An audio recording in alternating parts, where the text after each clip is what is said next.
Apa kabar Mas Rido? Sehat? Alhamdulillah sehat. Pak Ya, Iman, apa kabar Pak Iman? alhamdulillah sehat, bahagia dan berkah. Alhamdulillah. Harus Di rumah selalu nih ya Pak begitu. Iman? Kenapa? Lagi di rumah nih ya? Lagi di rumah. Kalau malam Oke, agak santai gitu nih ya. oke. Siap-siap. Suara saya jelas Pak Iman? Jelas, jelas. Suara saya gimana ya? Clear nggak? Alhamdulillah jelas Pak Iman. Jelas, jelas, jelas. Oke, kita buka dulu ya, Mas Rido. Ini biar kita bisa langsung mulai dan tentunya teman-teman juga bisa langsung bergabung dan buat nanti teman-teman yang pengen bergabung dan ingin menanyakan sesuatu terkait dengan tema kita di malam hari ini, silakan ya nanti di eh, apa namanya di chat di kolom pertanyaan ya bisa ditulis di situ nih ya. Assalamualaikum warahmatullahi wabarakatuh. Selamat malam, salam sejahtera buat kita semua ya. Teman-teman IDX Viewer dan juga teman-teman dari semua bisa cuan.id ya, yang dalam hal ini diwakili Mas Rido yang berdiskusi dengan kita terkait dengan harga BBM naik, bagaimana dengan IHSG. Ini kita baru 2 hari ya bursa ngalami dampak secara langsung dari kenaikan harga BBM. Tapi kalau kita lihat nanti mungkin akan dilihat nih 2 hari ini seperti apa nih reviewnya terhadap mungkin ada dampaknya atau tidak kita bisa tanyakan diskusikan dengan di hari ini ya. Tapi tentu kita tidak tidak hanya fokus ke situ ya, kita akan melihat gambaran secara umum dulu nih tentang kenaikan harga BBM ya. Karena Mas Rido ini termasuk dan teman-temannya di komunitas semua bisa cuan.id tentunya milenial nih, banyak kan milenial ya yang bergabung situ. Bagaimana sih pandangan teman-teman milenial terhadap kenaikan harga BBM? Ya, mungkin ini secara umum kita bisa lihat ya, setiap orang punya respon yang berbeda. Kalau kita lihat mungkin anak-anak muda sekarang generasi Z atau yang masih jadi mahasiswa, kita perhatikan memang banyak turun ke jalan, tapi tidak semua juga turun ke jalan. Tentunya ada yang merespon dari sisi yang lain, tergantung dari posisi masing-masing ya ini. Nah ini kalau di teman-teman semua bisa cuan melihatnya seperti apa nih? Baik, baik. Terima kasih Pak Iman. Selamat malam. Assalamualaikum warahmatullahi wabarakatuh. Teman-teman IDX Viewer semua dan Sobat Cuan dimanapun berada. Mudah-mudahan selalu sehat walafiat. Oke, untuk terkait kenaikan BBM ini memang kita sempat beberapa waktu yang lalu katanya di prank begitu Pak Iman. Karena pada tanggal 1 September rupanya tidak jadi naik begitu kan. Jadi ya kita ya bersyukur juga, wah alhamdulillah masih dipending begitu kenaikan harga BBM pada tanggal 1 September. Namun yang kejadian yang mengejutkan tanggal 3 September pula. Nah, disitulah waktu di mana pemerintah menaikkan harga BBM subsidi seperti Pertalite, biosolar dan beberapa jenis BBM lainnya, tetapi nggak mengalami kenaikan, tetapi penurunan. Nah, disitulah kami juga kaget bahwasannya, wah ternyata jadi begitu, tidak di prank, karena sebelumnya isunya kan di prank gitu kan Pak Emon, karena ramai juga seperti kayak di media di TikTok begitu kan. Nah itu juga ada yang bahas rupanya kita semua kena prank, tidak jadi naik gitu.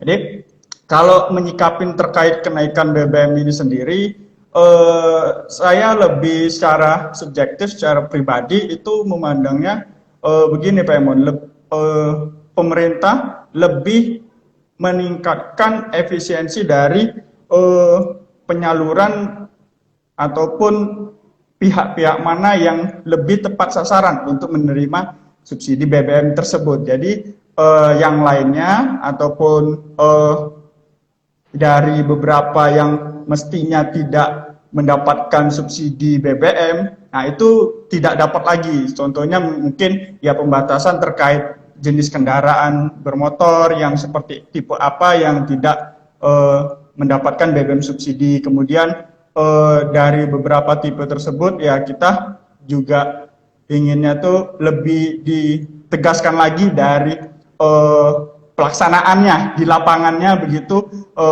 betul-betul terrealisasi atau tidak begitu. Memang pemerintah selama ini sudah melakukan yang namanya diversifikasi terkait pembatasan bagian-bagian mana saja yang berhak untuk mendapatkan subsidi. Tapi pasca di lapangannya kita masih juga melihat bahwasannya ada juga beberapa oknum-oknum yang tidak bertanggung jawab, entah sebagai untuk penimbunan bahan bakar atau segala macam, itu masih kerap terjadi. Jadi kalau menurut kami itu di lapangan semestinya itu yang lebih dioptimalkan kembali sebelum melakukan kenaikan harga BBM tersebut. Tapi karena harga BBM sudah naik, ya kita mau gimana lagi, harus siap dan kita harus bagaimana cara mengantisipasinya. Ya kalau dibilang Pertalite misalnya 10.000, ya biasanya 7.000-an sekian, tiba-tiba naik nih.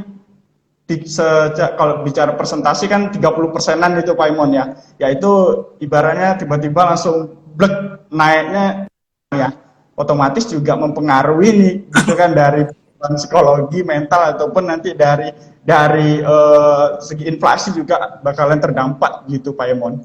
Ya, menarik ya ini ya. Jadi kalau kita lihat memang kan tadi kalau boleh saya garis bawahi ada satu concern yang Mas Rido sampaikan terkait dengan penyaluran ya. Memang kan ini juga jadi alasan kenapa naik karena penyalurannya tidak tepat sasaran. Artinya Ya, sebenarnya alasan ini juga dulu pernah disampaikan ketika naik dulu gitu. Artinya mungkin lebih concern lagi ketika memang ada kenaikan, ya harapannya untuk menjaga tidak naik lagi, ya dijaga penyalurannya sesuai gitu. Jangan jadi alasan kembali, artinya ada penegasan untuk penggunaan BBM yang lebih tepat sasaran ya. Ini harapan dari milenial, mudah-mudahan memang ada ke depan jauh lebih baik, dan kita ya tentu meresponnya atau menyikapinya, dan kenaikan ini harus salah satunya ya kita harus bekerja lebih keras lagi agar kita bisa tetap mendapatkan kemampuan daya beli ya, tadi seperti disinggung bahwa ada kenaikan, bisa terjadi kenaikan inflasi dan sebagainya, sehingga ya tentu mau tidak mau kita harus bersikap secara lebih siap lagi ketika terjadi kenaikan di sisi kebutuhan ya yang cukup besar, sehingga kita harus siap dengan kondisi kenaikan tersebut. Mau tidak mau ya kita harus lebih jeli lagi atau lebih baik lagi dalam mengelola keuangan kita. Jauh harus lebih siap. Kondisi perubahan-perubahan yang begitu cepat, yang tadi ada berubah, tanggal 1 belum berubah, ternyata tanggal 3 tiba-tiba berubah, ya mau tidak mau kan artinya kita harus ada kesiapan. Ya ke depan tentunya tantangannya lebih besar, ya lebih besar, dan tentu sebagai milenial harus lebih siap lagi gitu nih ya, untuk menghadapi kompetisi yang jauh lebih hebat di masa yang akan datang gitu. Oke, kemudian ini kita masuk sedikit ke pasar modalnya ya. Oke. Jadi kalau kita lihat tadi kita dari sudut pandang milenial melihat kenaikan harga BBM ya, dan ini kita melihat dari sisi pasar modal nih. Apa sih, adakah dampak secara teknis kepada pasar modal dengan kenaikan harga BBM ini? Oke, baik Pak Eman. Kalau kami melihat dari kenaikan harga BBM yang terjadi pada tanggal 3 September dan ini tanggal 7, artinya bursa baru buka tanggal 5 dan tanggal 6, artinya 2 hari pasar merespon bagaimana terkait kenaikan harga BBM ini. Nah, sempat kemarin sedikit panik begitu karena tanggal 3 itu kan hari Sabtu ya Pak Emon. Jadi pas pula market sedang tutup weekend lah begitu kan. Jadi ekspektasinya kemarin bahwasannya wah ini bahaya nih, hari Senin IHSG bakalan crash ini begitu, ataupun ya market down lah begitu kan, karena ada panic selling lah begitu kan terkait adanya kenaikan harga BBM ini, karena sebelumnya kan rupanya tidak jadi naik begitu. Nah, namun kenyataannya pada tanggal 5 dan tanggal 6 itu justru memang pada saat opening market kita mengalami turun Pak Emon, ibaratnya panik sementara lah begitu. Tetapi dari beberapa penopang ISG seperti Goto, Telkom, BRI, Mandiri, sama Astra Internasional itu justru mengalami penguatan. Artinya di sini ya ISG cukup terjaga dengan adanya isu kenaikan BBM pada ya, kalau bicara kita untuk sementara ini kan baru 2 hari ini Pak Emon, hari Senin dan Selasa, 3 hari, Senin, Selasa dan Rabu hari ini. Nah, jadi kalau melihat dari pergerakan ISG sendiri itu cenderung lebih berhati-hati, tidak untuk turun tetapi tidak untuk naik. Jadi jadi pergerakan ISG ini seperti dijaga di range sekitar 7.100 sampai 7.200 begitu Pak Emon. Jadi lebih dijaga ini terkait pergerakan ISG-nya dengan beberapa penopang seperti yang saya bilang tadi di beberapa emiten. Ya. Mas Rido, kalau kita lihat sebetulnya tadi dampaknya, kalau Mas Rido lihat memang masih cukup tidak banyak berpengaruh ya. Kalau kita lihat masih di atas 7.100 sampai dengan 7.200, artinya kita masih cenderung melihatnya masih stagnan ya.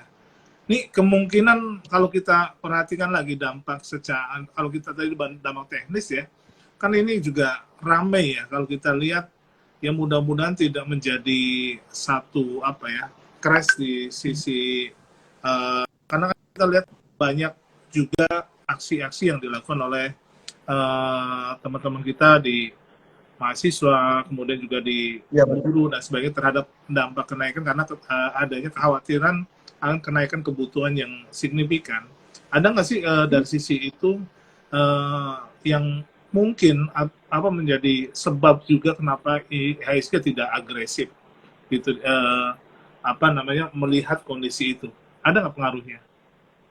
Oke, baik Pak Emon. Memang Pak Emon beberapa hari ini, kemarin dan hari ini juga itu aktivis dan beberapa mahasiswa dan buruh juga melakukan demo terkait aksi penolakan BBM, dan bahkan kemarin kalau tidak salah itu salah satu fraksi partai politik di gedung DPR melakukan walkout, ya, salah satunya partai PKS yang ikut menyuarakan aspirasi masyarakat bahwasannya mereka juga ikut menolak kenaikan BBM ini. Jadi ya kalau kita lihat compare antara pergerakan ISG dengan kejadian yang ada di lapangan pada saat ini, situasi yang ada pada saat ini, itu ya itu tadi yang seperti saya bilang bahwasannya ya market maker ataupun yang sebagai pendorong ISG juga mengantisipasi terkait adanya penurunan terkait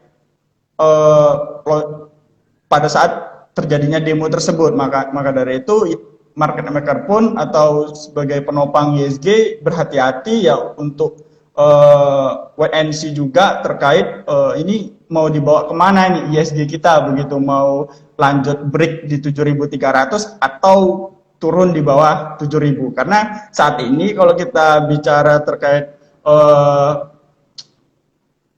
pergerakan ISG dengan kondisi yang terjadi karena isu BBM ini, ya market kita secara pasar di bursa kita juga melakukan wait and see. Mereka tidak panik dan mereka pun juga tidak gegabah untuk melakukan trading ataupun melakukan injek pembelian saham begitu Pak Iman. Jadi mereka lebih wait and see lah untuk saat ini nih Pak Iman. Kalau kami melihat dari 3 hari ini ya Pak Iman, kita nggak tahu besok atau lusa atau minggu depan bagaimana. Yang pasti dalam 3 hari ini setelah pengumuman kenaikan harga BBM itu pasar cenderung wait and see begitu Pak Iman. Ya, artinya pergerakan IHSG cenderung melihat kondisi eskalasi dari yang terjadi ya, mengantisipasi lah ini, karena kan memang iya, betul. Kita nggak tahu persis ya. Mudah-mudahan sih kita juga bisa melihat kalau ada aspirasi yang memang jalurnya sesuai sehingga juga tidak menimbulkan dampak krisis yang lain ya. Sudah ada dampak ya, betul. Kenaikan BBM, terus adanya dampak kerusuhan atau anarkis, tentu dampaknya akan lebih besar lagi. Mudah-mudahan itu lebih besar lagi jadi. Oke, Mas Rido, kita coba masuk ke ini ya, tadi sudah dijabarkan bahwa IHSG masih pergerakan masih stabil ya di atas 7.000 atau 700 ya. Nah, diskusi kemarin kalau nggak salah saya masih menyimak gitu ya. Semua bisa cuan.id ini sangat optimis di 7,5 gitu pergerakannya. Nah, setelah ada ini, kira-kira masih seoptimis apa nih teman-teman, diskusi teman-teman di semua bisa cuan.id melihat dari kondisi sekarang ada kenaikan BBM ya, karena kenaikan BBM biasanya kan memang jadi apa ya, salah satu faktor juga yang berpengaruh gitu kepada apa namanya, kondisi ekonomi, karena itu menjadi salah satu penggerak kan ininya. Walaupun sekarang sudah ada alternatif listrik dan sebagainya, tapi ya kebanyakan orang masih menggunakan BBM gitu nih ya untuk Iya, betul. mobilitas. Nah ini gimana nih teman-teman di smallbusiness.id? Masih optimis Oke, kan baik. 7.500 Oke, gitu? oke, Pak Iman. Baik. Memang sebelumnya kenaikan harga BBM ini memang bakalan nanti ya mempengaruhi terkait perekonomian di Indonesia juga karena BBM ini juga berpotensi berdampak ke beberapa sektor di mana Indonesia itu juga berpotensi mengalami yang namanya stagflasi di mana kenaikan laju inflasi ini takutnya nanti tidak diberbarengi dengan peningkatan lapangan pekerjaan Pak Emon. Jadi di sini nih kita juga perlu wanti-wanti dan beberapa ekonom juga itu memperkirakan bahwasannya kemarin jika BBM itu naik sekitar 10-20%, maka kemungkinan inflasi di bulan September itu di sektor untuk hanya di BBM saja sekitar 0,75%.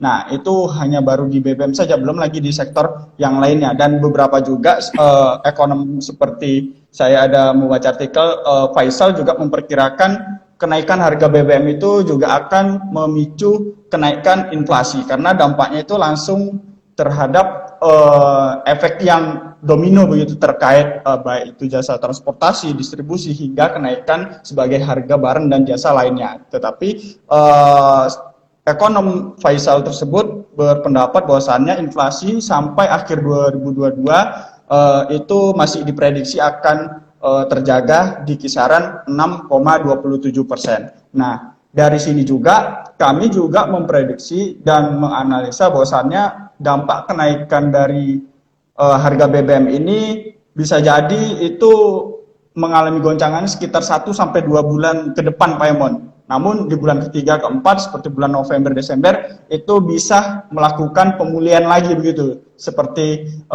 sebelumnya. Jadi mungkin kalaupun ada gejolak di bulan September, Oktober ini begitu Pak Emon. Jadi ya kedepannya masih bisa optimis dan kami juga di sini semua bisa cuan itu punya target di 7.500 untuk ISG sendiri.